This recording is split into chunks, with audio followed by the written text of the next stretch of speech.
Why? Sydney sucks. Bar Mamoni doesn't do their slices until 11 AM, so I have to buy an exy Instagram sandwich from the grounds of the city. Circular Quay is a hangout spot for the locals. You won't see any tourists here, just your average walkway in a house. I wanted to shoot myself with the bullets I found in Hyde Park. Saw Elbow with his top off at Kirribilli. Boone Cafe has great duck soup, which you can see easily with those f***off industrial lights. Ni Hao Bar. Arthur Phillips named Manly after some Aboriginals before he killed them with smallpox. Unfortunately, several preventable epidemics still linger at Manly, such as macro bowls from Calipress, golden orb spiders, and free Brazilians. If you survive all this, you can reward yourself with a waffle cone from Copenhagen. I became the first person ever to ride a bus in Sydney. The driver kicked us out at Nia Jollof in Enmore. This chicken stew I recommend. Enmore Theatre isn't actually in Enmore, it's in Newtown, which has people with status anxiety seeking to be vintage. People base their personality on the fact they're in the inner west. A band was playing to 3 people in Pride Square. This pizza is also square.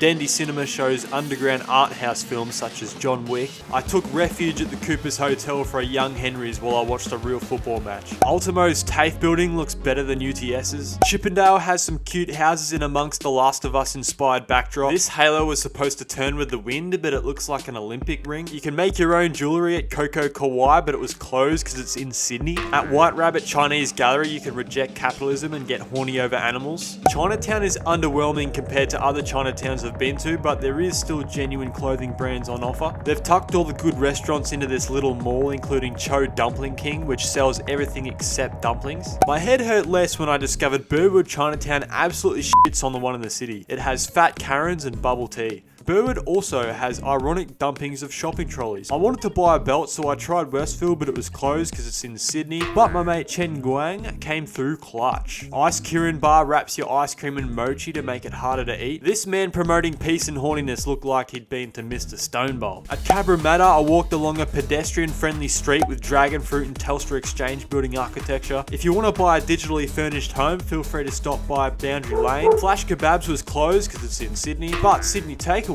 dish me out a kebab. Then what do you know, we stumble across the world's first sugarcane drive-through, which we walked through, seeing as the path outside indicated a lovely pedestrian experience. The sugarcane hit the spot and made the hour-long train ride worth it. CABRAMATTA Hotel has found a way to turn the Vietnamese into bogans. Petersham has the world's most dystopian water tank. Frango seemed like the place to be, but the misso wanted to set the table on fire at Chef's Korean barbecue, because how good is paying more so you can cook your own food? I do admit the warm lighting colour scheme around this area is pretty, but still, what the fuck is this? Got to Kingsgrove late night to see TikTok famous Chebo's Burgers, who are letting camel burgers fly during Ramadan. You know you've got pull when you can bring a massive crowd to an out-of-the-way industrial state and have people lining up and eating in their cars. Kingsgrove has a few other interesting places to eat, but we settled on this humble cafe to eat a wrap with this friendly Geordies lookalike. Kingsgrove has a few unsolved mysteries, such as why was this mall so dead? Who is stealing all these birds? Other fun activities include walking under the M5 and being disturbed by these faces. I only went to Revesby because I accidentally took the express train there. I knew from the lighting at Revesby Village that there was definitely some pokies, which made me realise how many damn VIP lounges are around Sydney. Every other state calls them pokies, but New South Wales has to try and use the VIP lounge euphemism. It made me realise Sydney's nightlife isn't so bad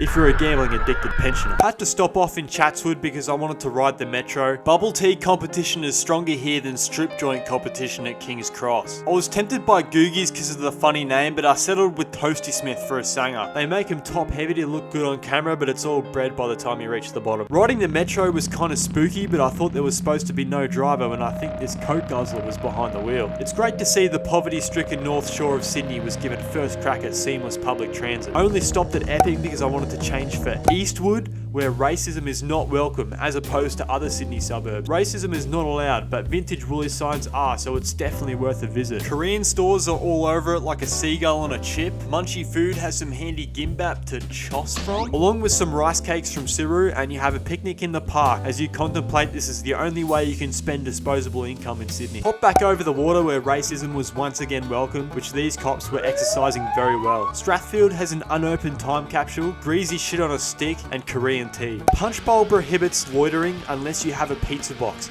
in which case you can eat in the train station car park and leave the box on the ground. The toilet signs have more rust than this roundabout had skid marks. This road is for punching bowls and fences. This mouse died, but don't worry, it definitely went to a better place. Makemba is the place camels come to die, and AGAs exist in place of IGAs. The Ramadan night market was roaring, but got a bit too lit when a garbage truck caught on fire, so I got a HSP to eat in the gutter. Sydney has the convenience of train connections to the airport, which is great news because you can get the fuck out a lot faster. Tapping on with your bank card is very convenient, but means you have no idea what you're actually paying for your fare until you get some bankrupting transactions in your account a few days later. Double-decker trains means you can get a view of the same concrete wall from slightly different angles. McDonald Town is the most fucking useless stop. Sex toys hang from the roof, which could come in handy on those lengthy Westy train rides. Reversible seats mean you'll never have to reverse cowgirl the Leppington line again. And that's why Sydney sucks.